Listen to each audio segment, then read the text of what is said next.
Hello, my name is Dave Dixon. I live in Northern California. If you don't know who I am, thank you for finding me. And if you're coming back, I appreciate it. So, I think I've been thinking about this last night and kind of watching stories, on the news and stuff. And I think it is really, really tough times for a lot of people. I know the last 2 years were really tough for my industry. Uh, Selling swimming pools, building swimming pools in California. So I wanted to start like a little series of saving money and easiest ways to save. And also everything I'm asking or, instructing to do or suggesting to do is not anything that I haven't done. I've been through some pretty tough times myself, having my own business and then losing my business and then having to rebuild. So a lot of this stuff I'm talking about, it has made a difference to me. So I'm just going to go through the list kind of quickly, and then I'm going to go back on each one of them on next videos that I wanted to discuss more in depth, each item. So the easiest ways to save money, and this is when you have very little money to save and you're trying to make every dollar last. I would say the first thing is to create a budget. I'm a big list guy, so I have lists and lists and lists. I have these lists that I have. Lists for goals, lists for weight, losing weight, lists for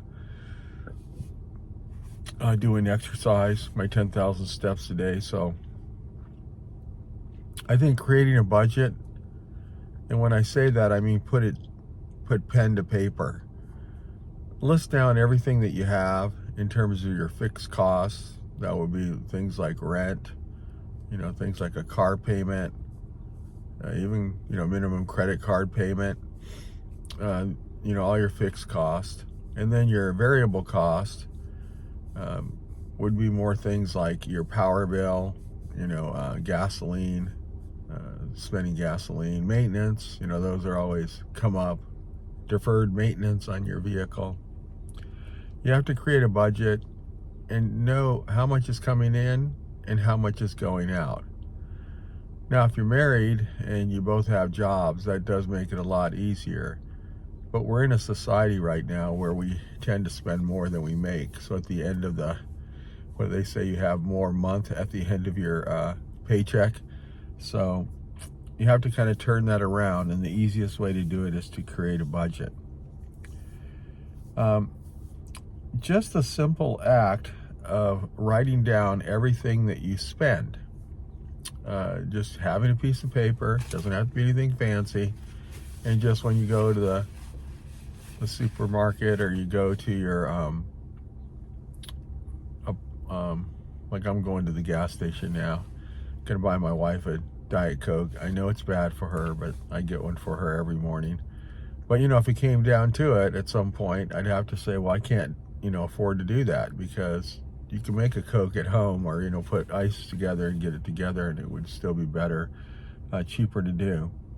But just a simple act of writing what you're spending on a daily basis will save you 10%. And the reason is, now all of a sudden you start to see, why am I buying these? Why do I keep buying these donuts? Why do I keep buying this? Why do I keep buying that? And it does work. I've done it. It does work.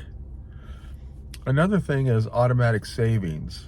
If you have the ability to pull it out of your paycheck, a lot of times people think, well, I'm going to start saving and I want to save, $400 a month. Yet you haven't saved anything before, or you've saved money, but you end up spending it. So what you want to do is you want to think of a number. Let's just say we're going to say $400 a month. And I think that's great if you can save that. But I think it's even more important to try to save, like, say in that scenario, take half of it. So that's $200 a month. Maybe take half of that and so it's a 25% of what you think you can save, and go ahead and put that into a savings or automatic deduction. The reason is that a lot of times people overestimate what they think they can save, and then once they have to start to attack the money that they just saved, it lowers your confidence in your ability to save.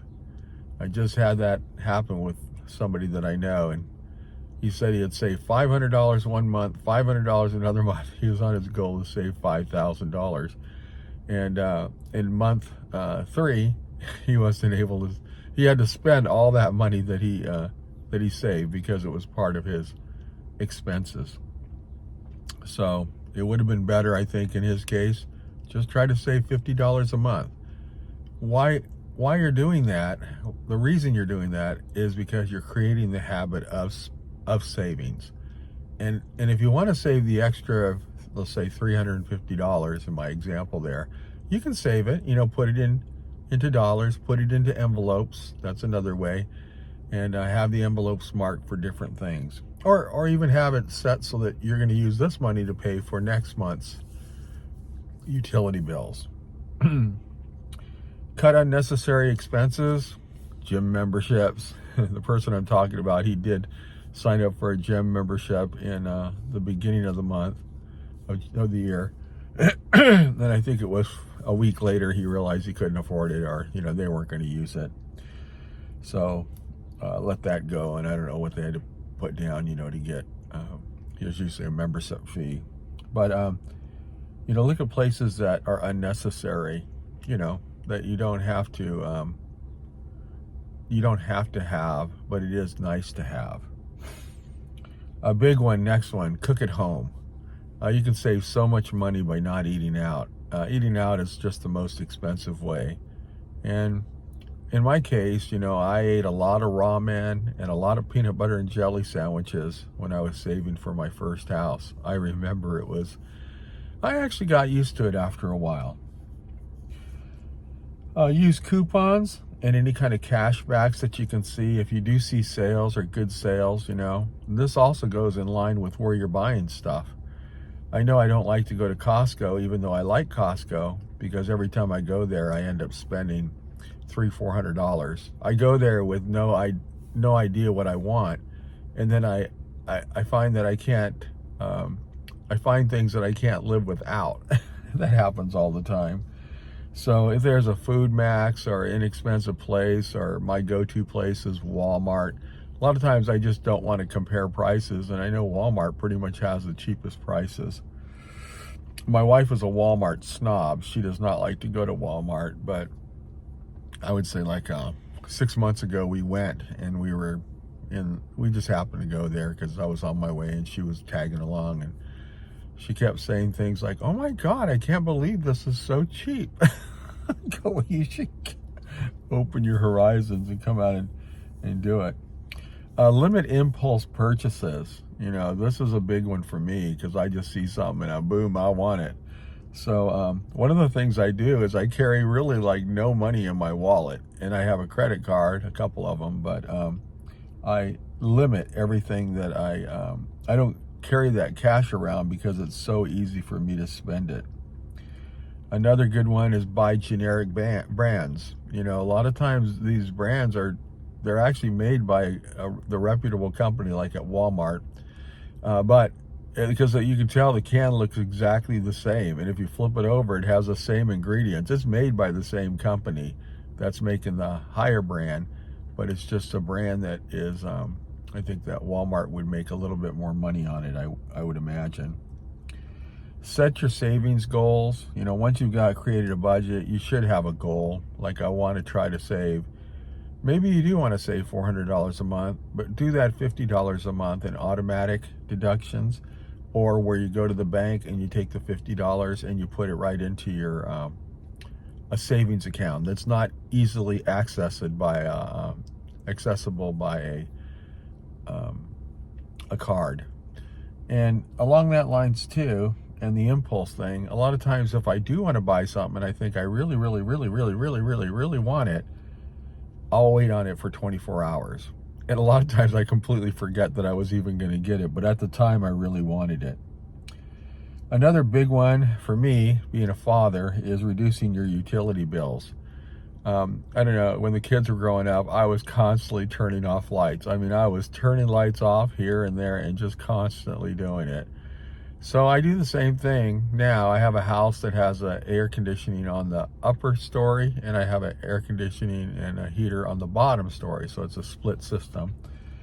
And I had that at my last house, the one that I built when I was around 33. And I really do like that whole setup, because we literally are downstairs all during the day. But then at night when we go to bed, I can turn the heater on upstairs and turn the heater off downstairs. And that helps to reduce utility bills. So you got gas. Man, an easy one you can do is just lower your temperature on your hot water heater. When you turn your hot water heater on, if it's like scalding water, then even if you're on vacation or you're out for the weekend or you're out for the day, that heater is keeping that water so hot that you have to turn on cold water to mix it with. Just try to turn down the heater on your water heater so that when the hot water is coming out, maybe you don't have to add any cold water because it's a lot cooler, and you will save money on energy. I'll talk more about that in a later video. Secondhand stuff. I mean, I am a big eBay thing, and I do like to buy, I like to buy it more for vintage things, but sometimes I'll buy a shirt or something, you know, especially if I see it on sale.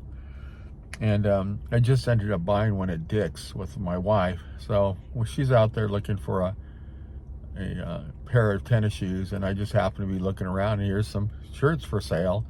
And so I grabbed just one, and I brought it back with me, and we ended up buying it. Once I got it home, it did not fit well. It was kind of like one of these really tight type of workout shirts, and I don't like those. So I kept the receipt and everything else, and we will take it back, you know, so I'm good about that. The last thing I have is entertainment. You know, it's amazing in America. We have so many parks. We have so many, like, malls. We have so many places that you can just go, and, you know, tourist type spots where you can go. We have a downtown area where I'm at. And you can just walk around and just enjoy your life and just meander. They have a farmer's market on Thursdays. It'll be starting up here soon. We always go there. Very rarely buy anything. I might buy one or two little things, you know, that I find I can't live without. But there's so many things that we can do. Even just the simple thing of walking. So we've been going to the nature trail a lot lately. And we were there last night. And we did our walks and our steps. And we took my grandson with us. And so we are really, really blessed to have these places that are just beautiful, and they're not super crowded, and you know, you can do them and they don't cost anything. And so I remember somebody explained it to me before. You have a big round circle, and you cut off 8 hours of it. That's where you're going to be sleeping. Then you cut off 8 hours of another part. That's where you're going to be working. So it leaves you 8 hours to kind of do your own thing.